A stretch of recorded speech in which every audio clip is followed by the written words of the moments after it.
Assalamualaikum warahmatullahi wabarakatuh. Halo semuanya, kembali lagi di channel Kelas Begina. Pada video kali ini saya akan menjelaskan bagaimana cara uji moderasi dengan SPSS.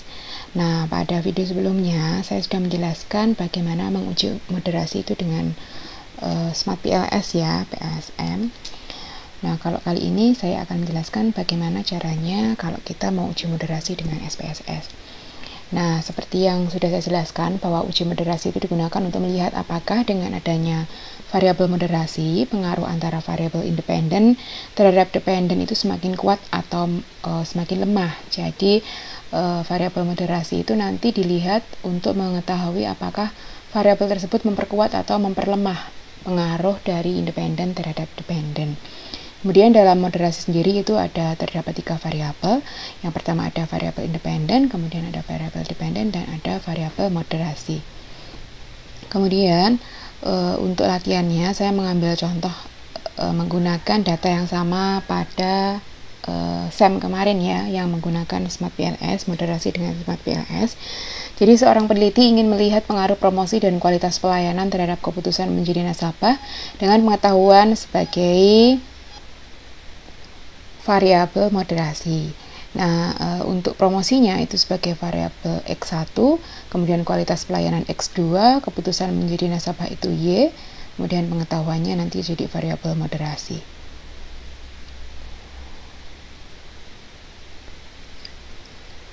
Sedangkan proses dari uji moderasi dengan SPSS sendiri itu nanti ada 2 kali regresi.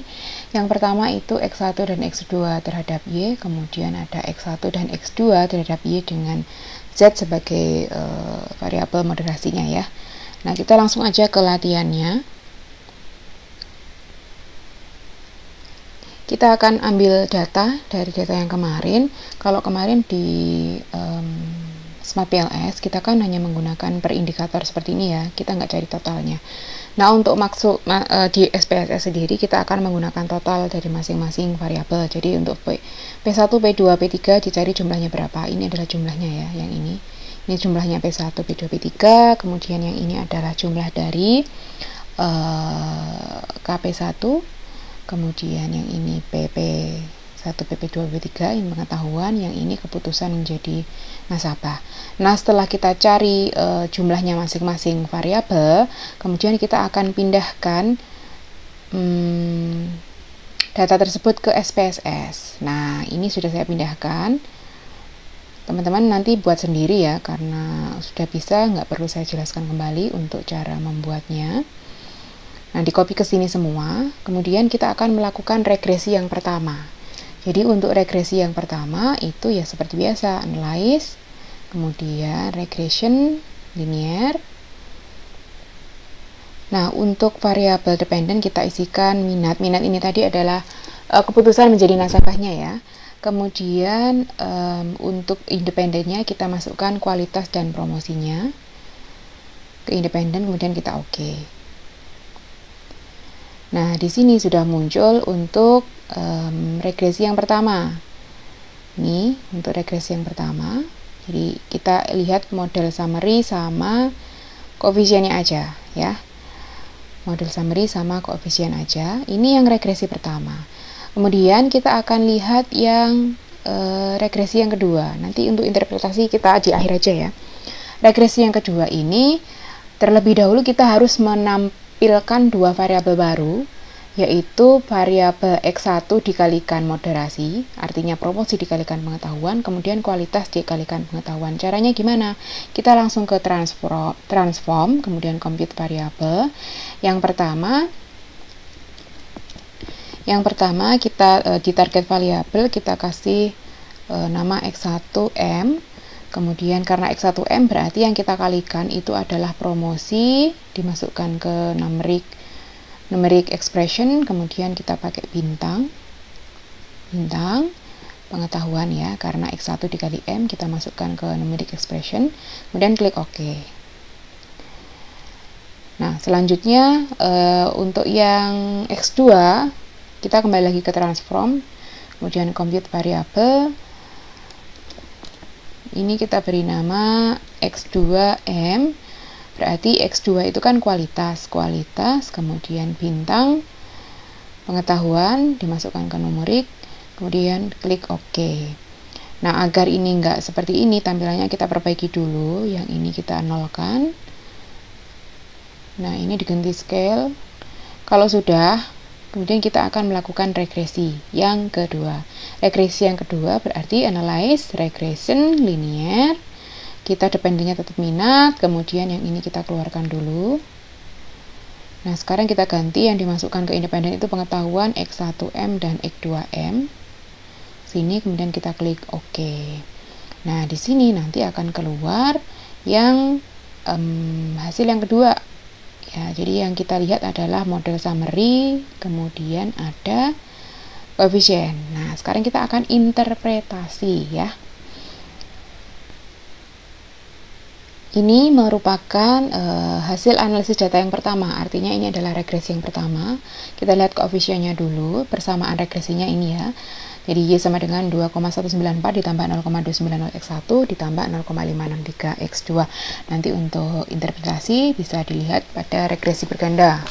Teman-teman pasti sudah tahu ya untuk interpretasinya gimana untuk persamaan regresi. Kemudian kita lihat nilai sig dari X1 itu sebesar 0,041, nilainya kurang dari 0,05 sehingga dapat disimpulkan bahwa promosi itu berpengaruh signifikan terhadap keputusan menjadi nasabah.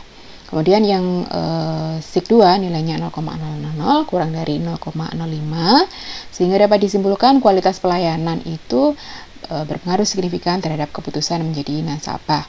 Selanjutnya ini kita lihat koefisien determinasi dari regresi yang pertama. Nilai R-square-nya itu 0,599. Artinya sumbangan pengaruh promosi dan kualitas pelayanan terhadap keputusan menjadi nasabah itu sebesar 59,1% ya ini. Sisanya dipengaruhi oleh variabel lain yang tidak diteliti.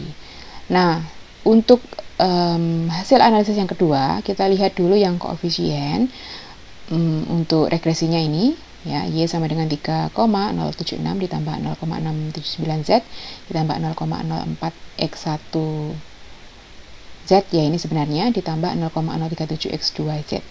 Kemudian untuk nilai sig yang pertama, yang sig Z moderasi itu 0,00, dapat disimpulkan ini karena kurang dari 0,05 pengetahuan itu ternyata berpengaruh signifikan terhadap keputusan menjadi nasabah. Kemudian untuk variabel moderasinya sendiri kita lihat ada dua, yang X1 promosi terhadap keputusan menjadi nasabah dengan pengetahuan sebagai variabel moderasi. Kalau dilihat ini nilai signifikansinya lebih dari 0,05 sebesar 0,808. Dapat disimpulkan bahwa pengetahuan itu ternyata tidak memoderasi atau semakin memperlemah pengaruh promosi terhadap keputusan menjadi nasabah. Kemudian untuk sig X2M ini artinya adalah kualitas pelayanan terhadap keputusan menjadi nasabah dengan pengetahuan sebagai variabel moderasi, ternyata signya 0,001 kurang dari 0,05. Dapat disimpulkan bahwa pengetahuan itu ternyata memperkuat pengaruh kualitas pelayanan terhadap keputusan menjadi nasabah. Kemudian kalau kita lihat dari koefisien determinasinya, ternyata nilai R-square-nya itu semakin meningkat. Awalnya nanti kan 59,1%. Setelah diberi variabel moderasi, ternyata koefisien determinasinya nilainya menjadi 81,4%.